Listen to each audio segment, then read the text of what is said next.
حكاية عن شاعر يمني مبدع خزن القاب ثم حلق به الخيال، فحكم العالم لمدة 2 ساعات، حرر فيها القدس واتخذ قرارات عديدة. قال في شعره: مضغت القات بعضا من نهاري مع صديقي عثمان الذماري، فما أن سار من وقتي قليل إذ الشعب يهتف باختياري، ونادوني أميرا رغم فقري، وأهدوني الحراسة والجواري.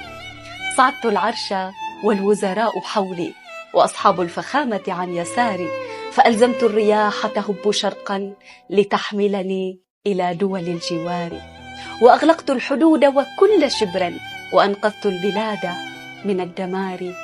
ومن بعد الأمان ذهبت غربا ولم أرجع قليلا عن قراري، وقوات التحالف طوع أمري أوجهها فتعمل باختياري. جعلت الهند